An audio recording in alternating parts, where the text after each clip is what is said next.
We have just finished watching Divergent. I will be the last to comment. First of all,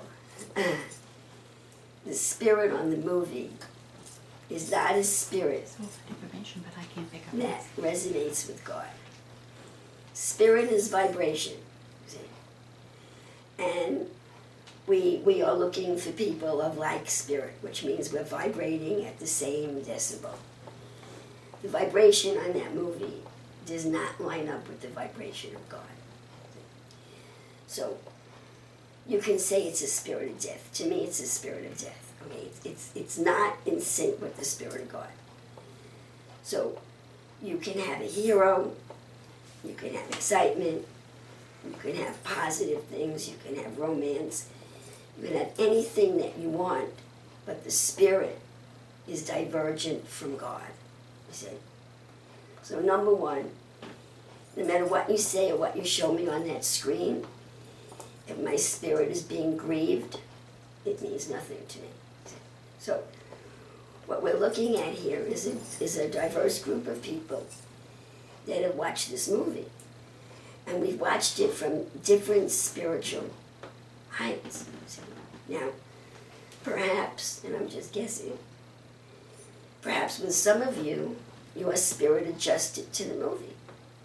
Maybe when this movie came up, you could have watched it with your Christ mind, or you could have watched it with your carnal mind, and maybe without thinking, your carnal mind came up so that you could enjoy the movie.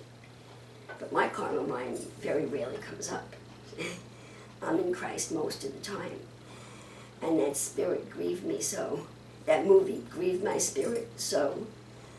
I don't know how I sat through it a second time. It grieved my spirit so. See? It's godless. The movie is godless. It's good against evil.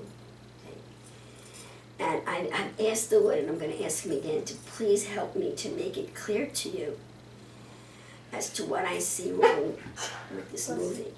God bless you. And I'm not telling you all not to watch it. I'm not into that. What I'm here for is to raise your consciousness, to give you something to think about, and to pray about. That's what I'm here for. Okay. So I could analyze the movie for you, which I'll start doing in a few minutes. But the bottom line is this: the movie's godless, and the spirit opposed the spirit of God. It's the spirit of death in the movie. It got the action heated up towards the end a little bit. But through the whole movie, the movie had to be an hour and a half, so maybe the last 15 minutes there was some action. Almost through the whole movie, the tone of their voices and the expressions on their faces were deadpan. No joy. No joy. Listen, brethren, a movie is a subliminal cut. It goes into your subconscious mind, and it gives a message to your psyche that can be very different than what you see with your eyes. With your eyes, you saw romance and heroism, and what Brooke described was true. All of that was in the movie.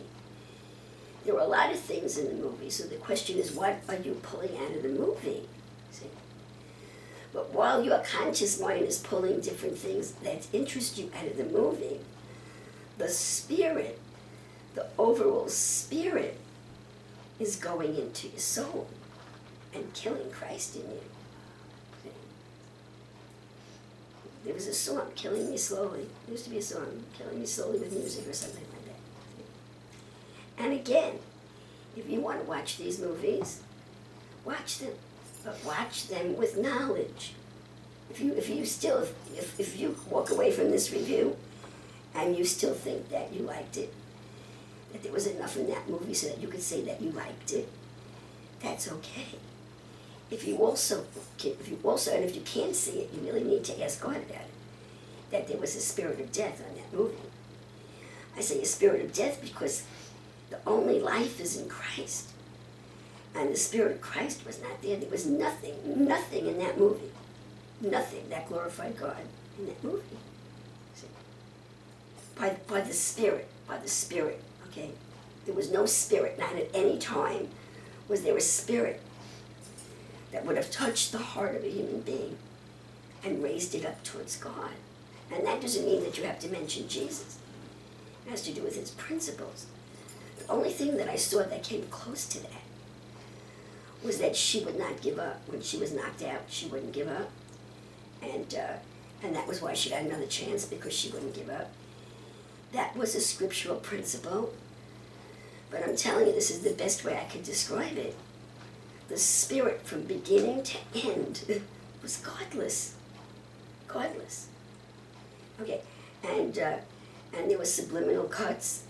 That there was one subliminal cut that was anti-God. Did anybody pick it up? Probably not. Well, okay, let me start with the review.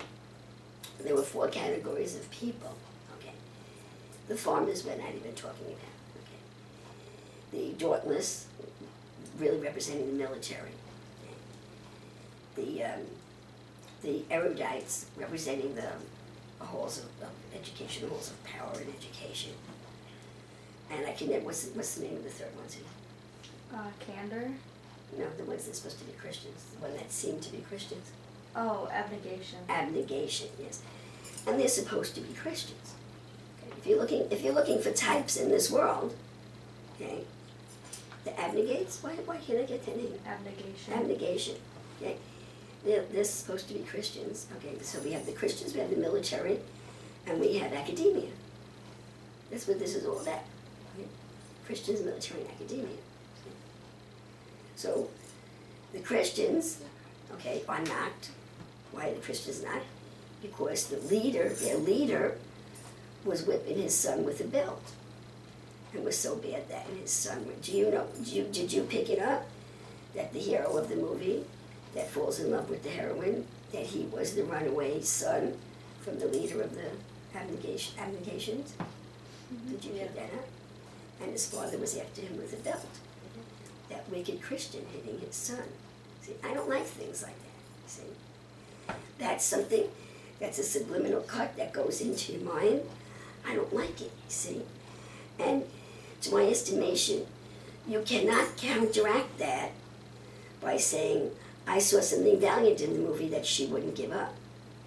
You can't, nothing positive in that movie can take away that knock to Christianity.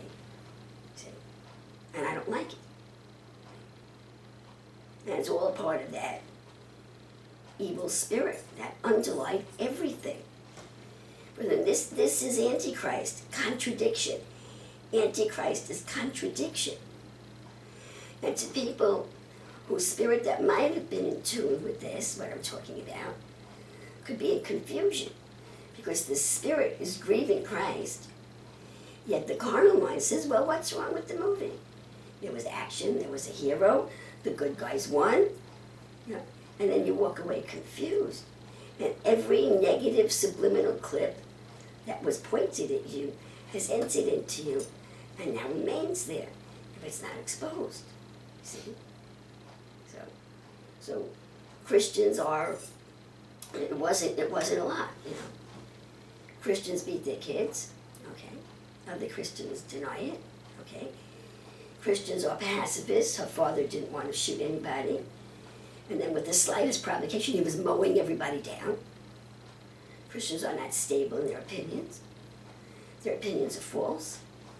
When they're faced with the truth, they become worse than anybody else. She's mowing everybody down. She's yelling, Dad, Dad, don't do it. He's mowing everybody down.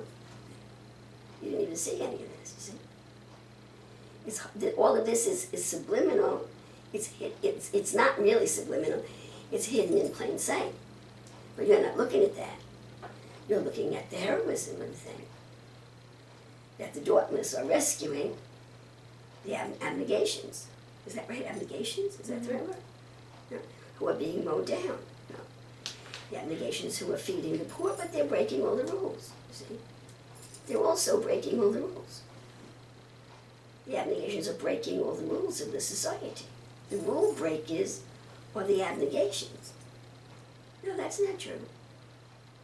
Now, of course, there are exceptions. Everything, the movies are generalizing, and I'm generalizing. Basically, Christians support law and order. So that's a lie, you see. And if you receive that, you've received a lie. And you've received a lying spirit. See? Now, this particular movie was better than some of the others that I've seen. And I'm told, Brooke tells me that the author is a Christian, maybe that has something to do with it. The academia was the evil one, which happens to be true today. There's a lot of evil coming out of academia. And there was a lot of evil coming out of academia in Hitler's Germany. Fascism started in the universities. So that's accurate. And then we have the military.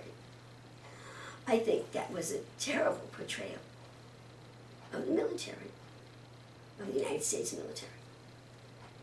I understand that our military is not what it used to be. But I am not willing to accept what I saw in that movie as my concept of our military. I'm not. That the one guy in control was a sadist, that he changed the rules at the drop of a hat, and that the rules were absolutely merciless, that it was predisposed that that 10 of them, I think a certain number of them, would have to fail, and failure would mean that they would be factionless. They couldn't go back to where they came from. I don't see anything like that in our military. If you flunk out, you go back and you make another life for yourself. This is still America. We're not finished yet, you know.